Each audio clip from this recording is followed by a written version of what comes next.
I do apologise for the rather sexy voice. I don't always sound like this, but I've managed to have the cold for 3 days, so I do apologise. Okay, so I'm Stanley, and I'm the Managing Director and Founder of Annika, and I'm going to tell you what's new in Google. I've got about 40 slides to go through, so there's a lot to cover, but the slides will be available on the Annika blog probably later on today, tomorrow morning. So Annika is a digital agency covering most aspects of digital, but we particularly specialise in search. And we're based in Leicester, and we're one of the new Google AdWords partners. So that's the only slide on us, so I'm going to go straight in and give you a little bit of a background on the search results. So I've used luggage, and the reason I've used luggage is because luggage shows pretty much all of the aspects of what shows in the search results at the moment. So the first thing, of course, is the SEO, or the organic results, on the left-hand side. And what you find is that certain phrases, even though I put luggage, I've triggered the map, and that's due to the Venice update in Google, which means that local results are prioritised. And generally, if you've got the local listings, you also get 7 listings further down, and I'll show you what that looks like as well. With the paid results, the PPC results, you've got the normal text ads, and then because it is a product and you can buy it online, you've got what's called the product listing ads, or the shopping ads. And so we're going to cover a little bit on that as well, because that's changed quite a lot. So my job today is just to tell you what's happened in both SEO and AdWords in the last sort of 18 months. Now, one of the biggest changes is that Google now states that if you want to get found in Google, you need to have a site that's useful. So most of the ranking changes, particularly, or the algorithm changes, particularly Penguin and Panda, are designed to stop people spamming. So the idea is that if you can put good quality content and have a good user experience on your site, you will earn links, and people will link to your site because they value it. So the whole of SEO has changed significantly in the last 10 years since I first got into this. And what's it all about now is having a really good quality site and pulling people to your site because you've got good content. So it's really becoming part of the content marketing era that we're all hearing about. If you look at SEO, it's split into 2 parts. So those that haven't been to an SEO presentation before, if you think about it as having a shop, first of all, you've got to have product on your shelves, which is the content on your website. So you need to have good quality content on your website, and you need to have new content that comes in and is changed on a regular basis. We call that fresh content. So a blog is the perfect way of getting that content onto your website. Unfortunately, if you just had to do that, it would, that would be great, but we also have to consider the authority of your website. So a good 60 to 80% of the actions is to try and increase the authority of your site by earning links and building links, and also social recognition as well, such as shares and Google+. So the first update I want to talk to you about was the Google Venice update. And also I want to give you a little bit of background on Google Local and Google+. Now, what you see here is I put in the word shoes. I didn't say where I was based. We live in Leicester. We've got our main office is in Leicester. And so what happened is Google knew automatically I was in Leicester, and it gave me results for Leicester. And you'll see down here on the left, you start to see the Google Places or Google Local results. Now, they've been with us for a long time, had lots of different names, and they are free. And you may have found that you've already got a local listing which you need to update and put good quality content and possibly put reviews and get people to recommend you. Now, what happens is if you actually get, in this example, I put shoe shops in Leicester, and you can see by flicking through these, you get the local panel on the right-hand side. None of these have actually got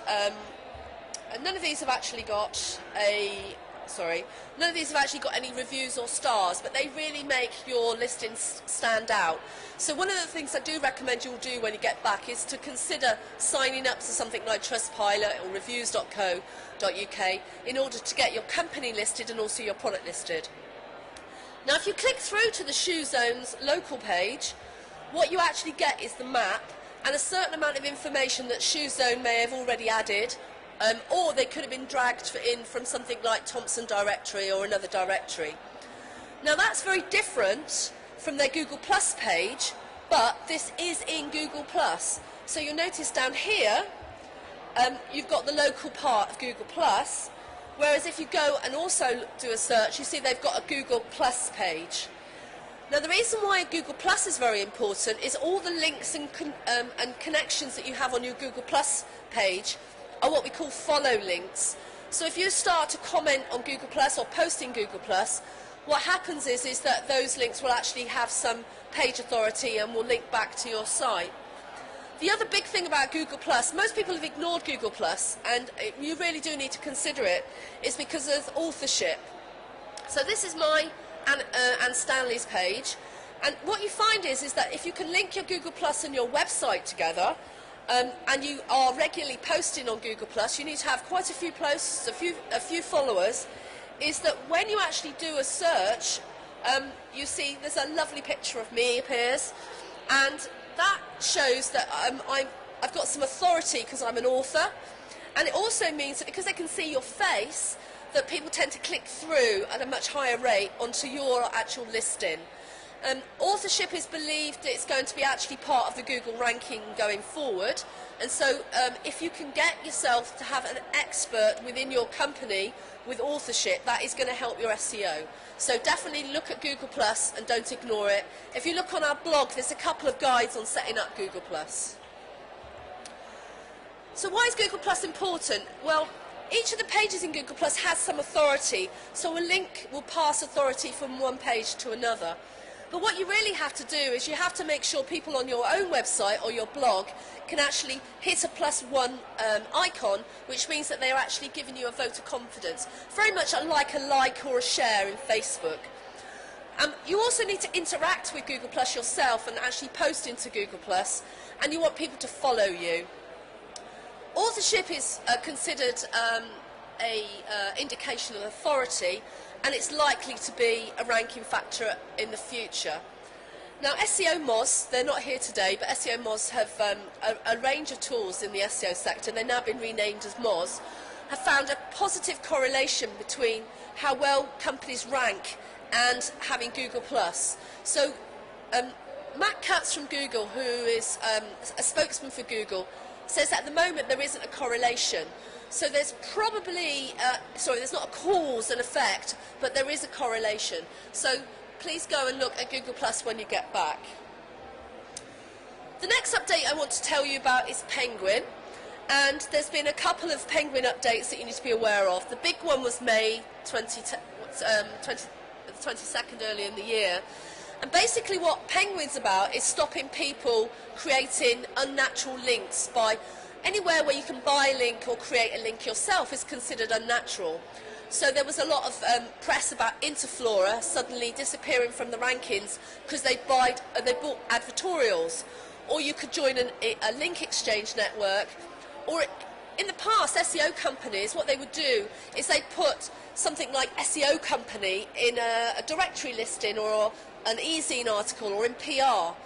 Now, if you're in control of the link, it's quite likely that it could have been regarded as now blacklisted type of link building in Google. Now, what that means is that lots and lots of websites, particularly in October, had what we call unnatural link warnings.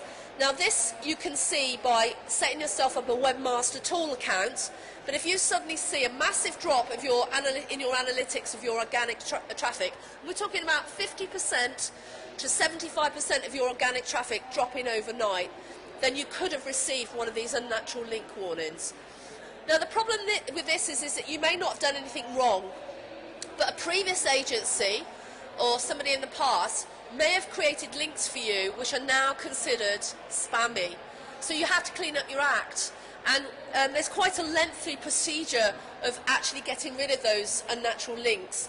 Because what you have to do is you have to go and look at all your links, which I think is the next slide, and you have to go and contact the webmaster or where the links are and say, can you remove them please? Show the evidence to Google and basically hope that Google's going to accept that you've cleaned up your act, and any that are left you do what's called disavow, say no, they're nothing to do with me. The problem is that there's so many websites having to go through this process, it can be quite a lengthy job. It can take a couple of months to sort out, and it's actually very time consuming. we think it takes about 1 to 2 days to clean up 500 links, and some of these websites have got thousands of links. So the most important thing for you to do is to check your analytics and check your webmaster tools to see if you have got a problem. Now, the Google Panda update was the first of these new updates about 2 years ago, and we are getting continuing updates of Panda, and it's all to do with what we call thin content, or content which is duplicated. So a lot of websites, like affiliate marketing websites or websites with lots of advertising or e-commerce websites, were very badly hit. And this was because if you've got an e-commerce website and you just resell products from another company, you might have exactly the same content on your website as another 5, 50 or 100 other websites. So what you have to do is you have to make sure that your website's got unique content in it. It doesn't duplicate other people's content. And e-commerce websites were particularly badly hit. So any poor content in the past wouldn't have had a negative effect, but now you can actually be penalised from it. So you do need to start thinking of your website and your blog as a hub for putting good quality web content on there. And this can be text content, videos, PDFs, etc. So what you've got to do is invest in your website as a form of a marketing hub, and then use that to syndicate out through things like LinkedIn and Twitter and Facebook, etc. Okay, so I'm not sure if any of you have seen anything on Hummingbird, but Hummingbird's the most recent update from Google, and this was to coincide with their 15th birthday. Feels like it's 50 years. And what it is a change in the way that we do searching. So it's all about what we call semantic search. So it's about asking questions rather than just putting in a string of key phrases. It's particularly designed because of voice search. Now, most of us have got mobile phones, and we can just click the button and actually speak into the phone rather than type in a load of phrases. And in a lot of cases, what Google's doing is providing a whole panel of data, and the idea is that you don't go off to another website at all. You get everything from Google. Now, I've tried this, and it doesn't actually work at the moment, but this is meant to be an example. So I had to give an American example because that's all the ones that they provided. But instead of saying, give me pictures of the Transamerican building, you could just, previously what you would have said was Transamerican building images, so it would be very punchy key phrases. And then what you would have said in the past, well, what's the height of the Transamerican building? Because you'd have to be specific. Now what you can do is, how tall is it? And it refers to your previous search, so it's in context. Another example could be, where can I buy apples? Now, are you talking about an Apple computer, or are you talking about the fruit? Now, if you were searching for apple pie recipes, then Google will know that you're looking for a fruit and veg store, whereas if you were looking for things to do with Apple and the operating system and computers, you're probably looking for Apple computers. So search starts to be in context and more natural to the way that you speak. So this was an example that they gave, but I did try it and it didn't work. So I don't know if it's... A lot of these things get rolled out in America about 6 months before the UK. So the only way you'll see this if you go into google.com. So give me pictures of the Transamerican building. You get lots of pickies. And then how tall is it? And it actually gives you the height. Okay, so this is an example of what they think it's going to look like. Okay, so over to AdWords then. Now, although there's been some massive changes in SEO in the last 2 years, AdWords is changing on a weekly basis, and it's a constant fight to keep up with it. The first big change, actually, that's happened this week is all of the old certification, Google certified partners, 70% of them have lost their accreditation, and there's a new scheme called Google Partners, and only 30% of the original partners have been, are up to the required standard. So you need to check, if you are going to use an AdWords agency, whether they actually have the current accreditation. Okay, so back in July, Google did something called enhanced AdWords, or enhanced ads and campaigns. And this was a massive change and a real nightmare for us, because one of the things they did was they stopped us being allowed us to have a separate campaign for mobiles, a separate campaign for tablets, and a separate campaign for desktops. So unfortunately, all of the granularity that we used to build into our campaigns was scrapped overnight. And although in principle tablets and desktops behave the same, in practice they don't, and we get very different conversion rates from them. All you can do with mobiles is change the bid, so you can turn mobiles off. But the whole point of these changes was that they were trying to get us to think of a multiple device world where people would look on one device and then go on to another device. So things like they've now got universal analytics where they can track you across devices, and also they try and estimate conversions where you go from one device to another. The idea is that you manage everything in one campaign. We don't think this is the best way of managing stuff, so we have to sort of take the best bits of this and take some of the principles that we used to use before. So this is an example of bidding by device. It's a bit of a small screen, but basically you can see there we've changed the bid to minus 20% for mobiles. Now most people don't realise you need to do that, and they'll carry on bidding 100%, the same bid as they would for desktops, and actually you're paying more than you need to, because quite a lot of people, Google has discounted mobile devices for some time, so you don't need to pay as much as you do for desktops and tablets. So go and check to see whether your own accounts or your agency has actually adjusted the bid. Another thing you can do is bid on location. Now this would be an example, say you've got an e-commerce site or you've got a service site which is targeted to the UK, but you find out that you do really, really well in, say, London, and although it's all in the same campaign, you can actually bid slightly higher in London. So you can set your bid for 120%. So if it was £1 was the normal bid for that keyword, it would be £1.20 for London, because you know you get better conversions. And conversely, you can reduce the bid. So that allows you to be a bit more granular within a UK campaign. Ad extensions. Now, ad extensions have hit the news in the last couple of weeks as well, because one of the most important aspects of managing a PPC account is quality score. Now, if any of you have got any experience of AdWords, you should know that quality score is Google's score of how relevant your key phrase in your ad is. Now, why is that important? Well, in the past, if you had a quality score of 8 out of 10, you'd pay half as much as somebody with a 4 out of 10. So if you could double your quality score, you could halve your cost.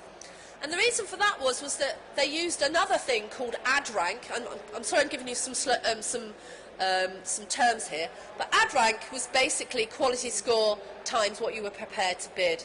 Now in the past it was an easy equation, you knew exactly where you stood, and what they've done is they've now said that ad extensions will influence your ad rank.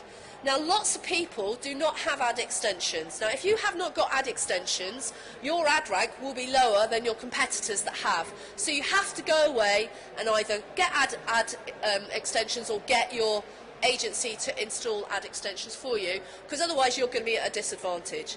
Now some of these ad extensions are amazing, they really, really help. But interestingly, they don't always click on the extension, they often click on the main link. So this is an example of a site link, and you've got these three site links underneath, and then another one where you've got 4. So they only appear if you're in the top 3 on the left-hand side. And when we actually look at the data, what we see is, although the site links help to take up more space, more people click on it, they still tend to click on the main headline. So you might think it's not worth having them. It absolutely is worth having them, because more people will click on you, but it also shows the other things you do. It takes up more space, makes you stand out. You can put offers and other things in there to attract attention. Another one you should be aware of is click to call. Now, click to call used to be a service which Google used to charge for, and so you can see here on the left-hand side you've got a telephone number. You can't put telephone numbers in the ad anymore, you have to use the call extension, but when you go over to a mobile phone you've got the click to call. Now what that means is that if they actually click on it, they then get the dialer up and you just pay the cost of a call. Now if they call the number here on the left-hand side, you can use what's called Google's forwarding number, and until July they used to charge I think $1 for that, and now that's free. So if any of you are business to business and get a lot of calls, then you need to consider using Google's call forwarding service, in order to so you only pay the price of a click, and then you can start to measure which key phrases generates calls.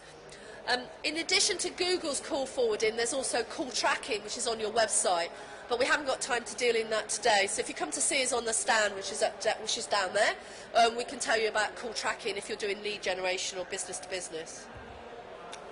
So this is an example of a call and location extension. So we've got the address there. This is often linked with your local listing, which we had earlier on. And you can see that I've actually got a blue flag, which is because it's a paid link, whereas the red ones are all the local listings on the left. So it makes it stand out more. Social extensions. This is the nice John Lewis ad, and they've got 172,000 followers on Google+. Now, to be perfectly honest, you don't really want them to click on your Google+, because then you pay for a click to take you somewhere else. But what it does do, it makes you stand out, and it also shows that you've got followers. So that's definitely worth setting up, even if you've only got a few followers. And you can see in this example, I've got the site links as well. So I've got my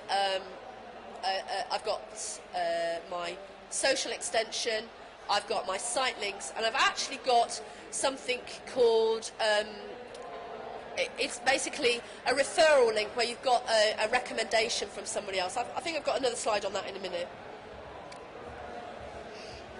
Star ratings are really important in AdWords. You need 30 reviews and an average of 3.5 before they automatically show up in here.